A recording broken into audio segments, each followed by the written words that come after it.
इंसाफ के मंदिर में दिन दहाड़े गोली चला दी जाती हैं और पुलिस तमाशा देखने के सिवाय कुछ नहीं कर पाती है। जी हाँ, मामला सोनीपत कोर्ट का है। सोनीपत की कोर्ट में जब एक गवाह गवाही देने के लिए कोर्ट के अंदर जाता है और दो बदमाश तमंचा हिलाते हुए आते हैं कोर्ट के भीतर और उसको भून कर चले जाते हैं। सिर्फ जो पुलिस होती है वो झुनझुना बजाने के सिवाय कुछ ना कर पाती है। तो ये देखिए, जहां कोर्ट जैसी जगहों पर जहां पूरी एक एक चप्पे पर पुलिस तैनात होती है, वहीं एक दिन दहाड़े एक व्यक्ति का कत्ल हो जाता है, एक फरियादी का कत्ल हो जाता है, तो वहां की जनता अपने आप को कैसे महसूस करेगी सुरक्षित। तो ये मामला एक प्रेमी और प्रेमिका का है, जहां वो 1 साल पहले एक दूसरे से शादी कर लेते हैं और अपने माता पिता की गैर मर्जी से। तो जो लड़की का जो पिता होता है वो उस शादी से खफा होता है, वो दोनों भागकर शादी कर लेते हैं राजी राजी, अपने वो रोहतक में खुशी खुशी रहते हैं। और 1 साल बाद उसके पिता का कॉल आता है कि अब मैं आपके रिश्ते से खुश हूँ, तो आप अपने घर वापस आ जाइए।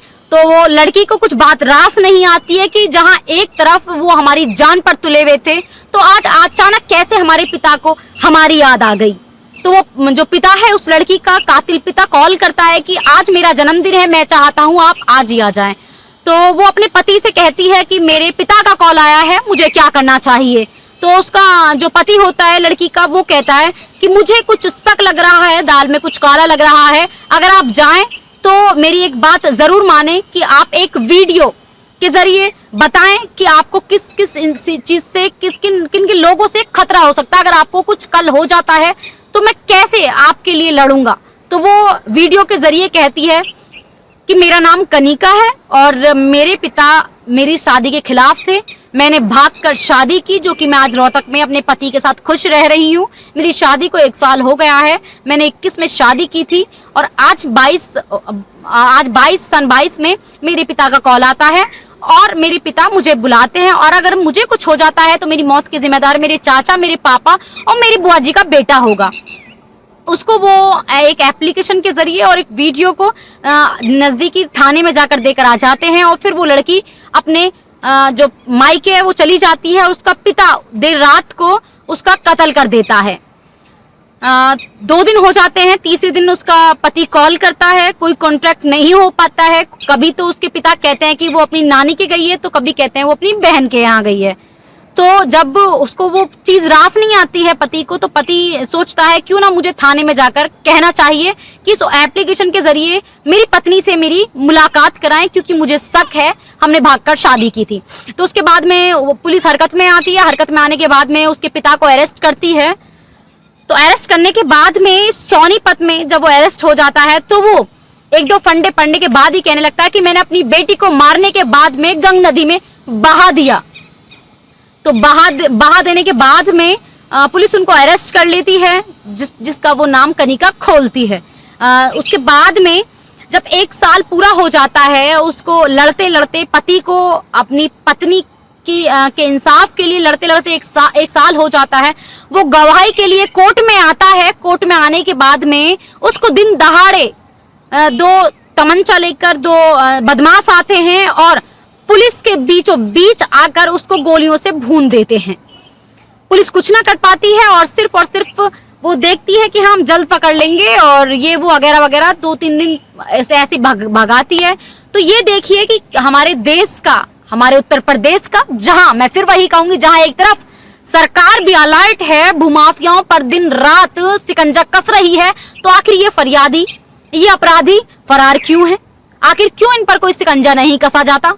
ये अपने आप में बड़ी बात है। आए दिन रोड, क्लब, ऐसी जगहों पर मर्डर, हत्या जैसे मामले देखने को मिलते हैं। क्या आपने कभी ऐसा सुना है? सुनते तो काफी हैं, काफी सरकार में जो बीती हुई सरकार है उनमें काफी ऐसा हुआ है और इन्हों में भी ऐसा हो रहा है।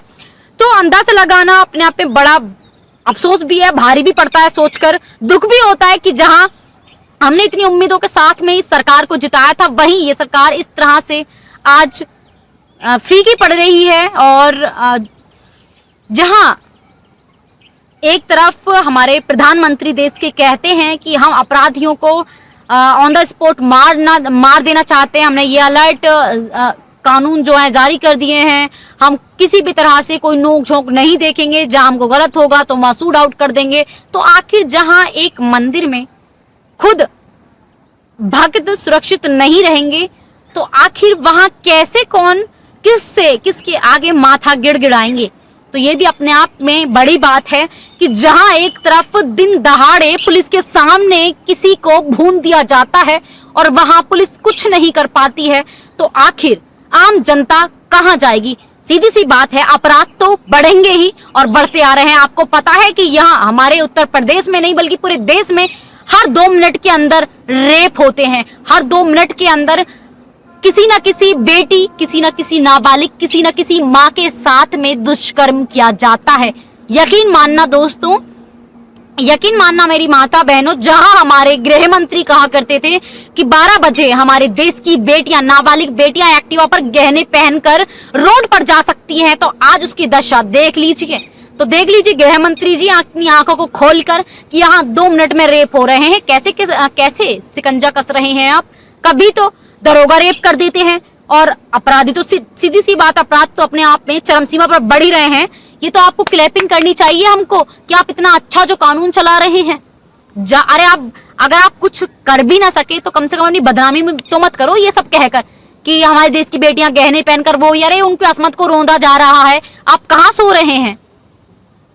और अगर मैं योगी आदित्यनाथ की बात करूं तो सर आपको ये जो बिल्डोजर आप दिन रात चला रहे हैं भूमाफियाओं पर, क्या आपके कान बहरे हो गए हैं। ये आपको नजर नहीं आ रहा। आपको जो बेटियाओं की, हम जैसी बेटियाओं की जो पुकार है वो सुनाई नहीं दे रही है। आपके जो कान हैं उस बिल्डोजर की आवाज में गुम हो गए हैं क्या।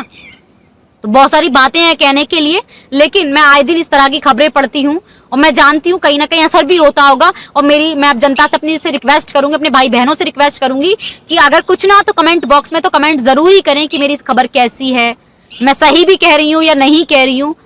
वो तो मेरे ऊपर डिपेंड करता है कि मैं कितना सही और कितना गलत कह रही हूँ। जो मैं कह रही हूँ बिल्कुल सही कह रही हूँ। आपके कमेंट्स करने से, ना करने से, लाइक करने से, शेयर करने से मुझे फर्क नहीं पड़ता। बस फर्क पड़ता है तो सिर्फ ये कि आप मेरी खबर को देखकर यूं चले जाते हैं, कुछ कहते नहीं। आप कहें तो सही, जिससे कि मेरे हौसले बुलंद हों।